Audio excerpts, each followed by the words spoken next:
तो last episode के and पे हमने देखा था कि माँ सोवुल जो होता है वहाँ पर सियोल जी से कहता है कि ठीक है मैं तुम्हारे लिए पिल जल्दी बनाकर लेकर आऊंगा, और बोजोंग भी वहाँ पर आ जाते हैं और उसे कहते हैं ये तो क्या तुम्हें तो होश आ गई है। फिर साथ ही वो लोगों से कहता है कि तुम लोगों का बहुत बहुत शुक्रिया जो तुम लोगों ने यहाँ पर मुझे उठाकर ले आया और साथ ही यहाँ पर मेरा ट्रीटमेंट किया। इसी के साथ ही हमारी बोजोंग उसे कहते हैं कि वो ग्रेट स्पाइडर जो था जिसको हमने वहाँ पर मारा था हम उसकी बॉडी को भी उठाकर ले आए हैं। हमें लगा था कि वो तुम्हारे काफी ज्यादा काम आ सकता है क्योंकि तुम जहाँ पर पिल्स बनाते हो तो उसकी बॉडी भी तुम्हारे काम की है। तो माँ सोवुल कहता है कि अच्छा ठीक है तुम्हारा बहुत बहुत शुक्रिया, लेकिन क्या मैं उसे रख सकता हूँ? यानी कि तुम सब कुछ ही मुझे दे रही हो, क्या तुम अपने पास कुछ नहीं रखोगी? तो बोयोंग उसे कहता है कि मैं उसके बदले में तुमसे एक और फेवर मांगना चाहती हूँ। तो सोवुल कहता है क्या बताओ कि तुम्हें कैसा फेवर चाहिए? तो बोयोंग उसे कहती है कि हम लोग यहाँ पर पिछले कई सालों से और हम लोग कई सालों से यहाँ पर पिल्स बनाने के लिए मटेरियल इकट्ठा कर रहे हैं, हमने बहुत सारी जड़ी बूटियों को इकट्ठा किया हुआ है। तो सिस्टर सियोल जी उसे कहती है क्या वाकई में तुम इसे उस बारे में बताने वाली हो? तो उसे कहते हैं कि सियोल जी तुम्हें परेशान होने की जरूरत नहीं है, हम लोग यहाँ पर इस बारे में और ज्यादा खामोश नहीं रह सकते, हमें यहाँ पर इसे बताना ही पड़ेगा क्योंकि वो सारी की सारी जड़ी बूटियां कितने सालों से यहाँ पर पड़ी हुई बेकार हो जाएंगी।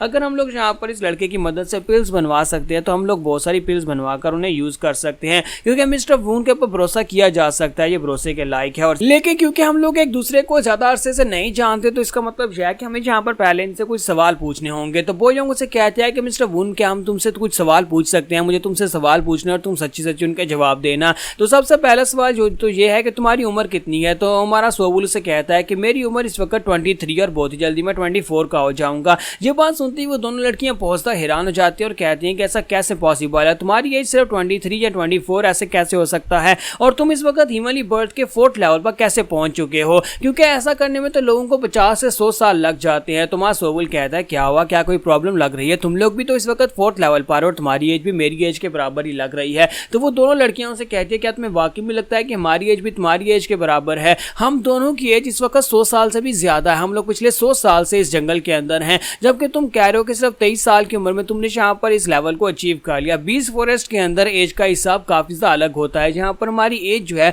वो नॉर्मल एज के हिसाब से काफी ज्यादा लेट चलती है, लेकिन तुम यहाँ पर बड़ी तेजी के साथ यहाँ पर अपने आप को ग्रो करवा रहे हो और स्ट्रॉन्गर बन रहे हो। बोयोंग से कहते हैं कि मुझे लगता है कि तुम्हें यहाँ पर इस सवाल का जवाब देने में थोड़ी सी दिक्कत होगी, लेकिन क्या तुम बता सकते हो कि तुम्हारा मास्टर कौन है? 20 फॉरेस्ट के अंदर अकेले सर्वाइव कर पाना काफी ज्यादा मुश्किल है, यहाँ पर कोई ना कोई तो होगा। तुम्हारे सियोल जी से कहते हैं कि सिस्टर तुम जानती होगे ना, तुम जहाँ पर ये सवाल पूछ रही हो, ये सवाल पूछना अप्रोप्रिएट नहीं है। कोई भी यहाँ पर तुम्हें अपने बारे में नहीं बताएगा कि वो किस फैमिली से है और उसकी फैमिली कहाँ पर है। तो सोवुल जो था अपने मास्टर के बारे में यहाँ पर बता तो नहीं सकता, तो वो कहता है कि मैं अपने मास्टर्स के बारे में तुम्हें नहीं बताऊंगा, लेकिन मेरे मास्टर मर चुके हैं, मेरे मास्टर के साथ मैं इस जगह के पर रहा करता था, लेकिन 5 साल पहले उनका देहांत हो गया, वो मर गए और मैं यहाँ पर उनका नाम तुम्हें नहीं बताऊंगा। तो सियोल जी से कहते हैं कोई बात नहीं, हम तुम्हारी बात को समझ सकते हैं, ऐसे भी हम लोग यहाँ पर तुम्हें हर्ट नहीं करना चाहते, हम बस यहाँ पर थोड़े से सवाल पूछ रहे हैं ताकि हम लोग अपने बारे में तुम्हें बता सके कि हमारी रियल आइडेंटिटी क्या और हम लोग तुमसे क्या करवाना चाहते हैं। तुम्हारी बोयोंग से कहते हैं कि प्लीज मुझे माफ कर देना, मैंने यहाँ पर तुमसे इस तरह के सवाल पूछे, लेकिन हमारी किस्मत इसके ऊपर डिपेंड करती है,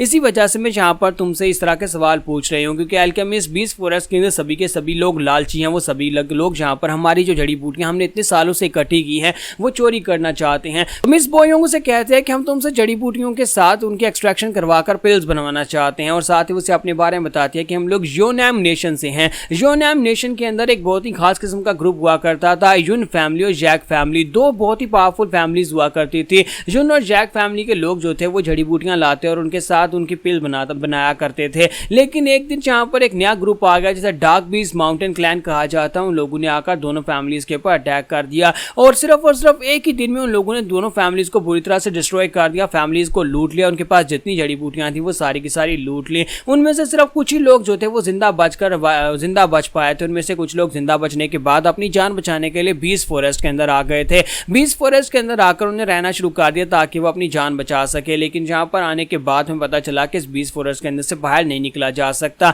हमारे मास्टर्स अपने साथ कुछ नॉलेज लेकर आए तो साथ ही जड़ी बूटियों का खजाना लेकर आए थे, वो सारी की सारी जड़ी बूटियां यहीं पर हैं। हमने जहां पर इन बुक्स की मदद से बहुत सारी जड़ी बूटियां कलेक्ट की हैं, लेकिन वो हमारे किसी काम की नहीं है क्योंकि हम लोग पिल्स नहीं बना सकते। हमने उस वक्त जब हम वहां से भाग कर आए थे उस वक्त बहुत ज्यादा छोटे थे और हम लोग पिल बनाने का फार्मूला नहीं सीख पाए थे। तो हमारा सोवुल उनसे कहता है प्लीज मुझे माफ करिएगा, इसका मतलब यह है कि तुम्हारे पास यहाँ पर बहुत सारी जड़ी बूटियों का खजाना पड़ा होगा। तो वो कहती है जी हमारे पास तो बहुत सारा खजाना पड़ा हुआ है, क्या तुम यहाँ पर उन सभी जड़ी बूटियों के साथ हमें पिल्स बनाकर दे सकते हो? तुम्हारा सोवुल कहता है कि हाँ मैं तुम्हारी मदद करूंगा, लेकिन पहले मुझे जड़ी बूटियां देखनी पड़ेंगी जाएंगे क्या वो पिल बनाने के लायक बची भी या नहीं। तो वो उन्हें अपने साथ मेडिसिन रूम में लेकर आते हैं जहाँ पर बॉक्सेस पड़े होते हैं, और वहाँ पर कोई एक दो नहीं बल्कि कई 100 बॉक्सेस पड़े होते हैं। तो लड़कियों ने पिछले कई 100 सालों से यहाँ पर इतनी सारी जड़ी बूटियां इकट्ठी कर रखी होती है कि उनके साथ यहाँ पर पिल्स की दुकान खोली जा सकती है। वहाँ सोबुल जो होता है वहाँ पर सब कुछ देखने के बाद वापिस आता है और आकर अपने मास्टर को बताता है। तो मास्टर कहते हैं क्या वाकई में वो लड़कियां भरोसे के लायक थी, क्या उन लड़कियों ने तुम्हारी पीठ में छुरा नहीं घोंपा। तो वहाँ सोबुल कहता है नहीं मास्टर, उन लड़कियों ने ऐसा कुछ भी नहीं किया, बल्कि मैंने तो उन्हें टेस्ट भी किया था। मैंने यहाँ पर पूरी तरह से टेस्ट किया और लड़कियों ने जो भी वहां पर से हासिल किया था वो सब कुछ मेरे साथ बांटा है। तो मास्टर से कहता है ये तो अच्छी बात है कि यहाँ पर उन लड़कियों ने तुम्हें धोखा नहीं दिया और तुमने यहाँ पर उस बड़े से स्पाइडर को भी मार दिया। तो वो कहता है हाँ मास्टर, मैंने स्पाइडर को भी मार दिया, बैम्बू ट्री भी ले लिया। तो अपने मास्टर को बताता है कि मास्टर उन लड़कियों ने मेरे साथ एक और डील करने का वादा किया। उन लोगों ने मुझे अपना बड़ा सा रूम दिखाया जहाँ पर बहुत सारी जड़ी बूटियां पड़ी हुई थी, हजारों की तादाद में जड़ी बूटियां थी। वो चाहते हैं कि मैं उनके साथ पिल्स बनाऊं, और साथ ही वो कहता है कि मास्टर वो जड़ी बूटियां बहुत ज्यादा हैं, इतनी ज्यादा जड़ी बूटियां कि मैंने अपनी जिंदगी में इतनी जड़ी बूटियां नहीं देखी होंगी। कहीं ऐसा तो नहीं है कि वो लोग भी यहाँ पर मुझे टेस्ट कर रही होंगी,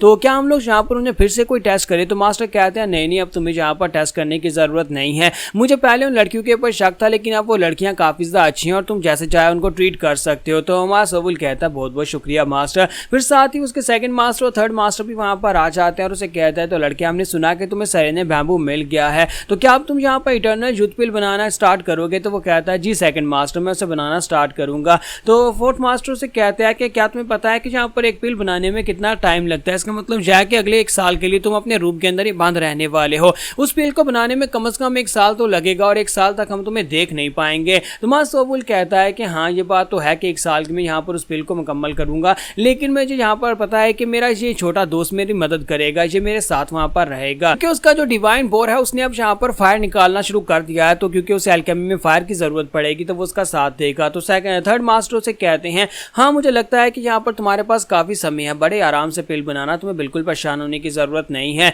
जबकि फोर्थ मास्टर से कहता है कि हम सभी को एक बार आखिरी बार देख लो, कहीं ऐसा ना हो कि जब तुम पिल बनाने के लिए जाओ और वहां से बाहर निकलो तो हम चारों मर चुके हों। तो मास्टर सोबुल कहता है बस भी करे मास्टर, ये किस तरह की बातें कर रहे हैं, अभी तो आप जवान है और बाहर आने के बाद मैं आपको इटर्नल डैन पिल भी तो देने वाला हूँ। तो मास्टर सोबुल जो होता है सभी लोगों से कहता है कि मैं जल्दी से जल्दी पिल बनाकर कमरे से बाहर निकल आऊंगा, और साथ ही मास्टर सोबुल उन सभी को गुड बाय बोलकर अंदर चला जाता है। जबकि इसी के साथ ही 1 साल गुजरने के बाद का सीन दिखाते हैं जहां पर वो दोनों बहनें रहती है, उनके बेस के ऊपर अटैक होता है, कोई बॉम्ब के साथ उनके दरवाजे के ऊपर अटैक करता है। तो वहां पर 2 लोग होते हैं जो कि अटैक कर रहे होते हैं। तो टकले वाला जो होता है अपने साथी से कहता है कि तुम जहां पर बॉम्ब को ठीक तरह से यूज नहीं कर रहे, लगता है कि उनका जो स्टील का दरवाजा है वो काफी ज्यादा स्ट्रॉन्गर है या फिर हमारे बॉम्ब कमजोर हैं। तो उसका साथी उसे कहता है कि ब्रदर मुझे पता है कि जहां पर हम लोग क्या कर रहे हैं, लेकिन उनका स्टील का दरवाजा ही ज्यादा स्ट्रॉन्गर है, लेकिन मैं अपने साथ बड़े बॉम्ब्स भी लेकर आया हूं, मैं बड़ा बॉम्ब जाकर दरवाजे में फिट करके आता हूं, फिर देखना दरवाजा कैसे उड़ता है। तो टकले वाला उसे कहता है कि मिस्टर ली आप जल्दी से जाओ, हम लोग यहाँ पर अपने साथ फायर बॉम्ब्स लेकर आए थे इसीलिए ताकि हम उनका दरवाजा तोड़कर अंदर घुस सकें। इन लड़कियों से बदला लेना है, इन लोगों ने जैगैंग को मारा था, मास्टर जैगैंग की मौत का बदला तो हम लोग लेकर रहेंगे। यहाँ पर हमारी एपिसोड 15 का एंड करेंगे और नेक्स्ट एपिसोड में देखेंगे क्या ये लोग दरवाजा तोड़कर अंदर घुस पाएंगे या नहीं।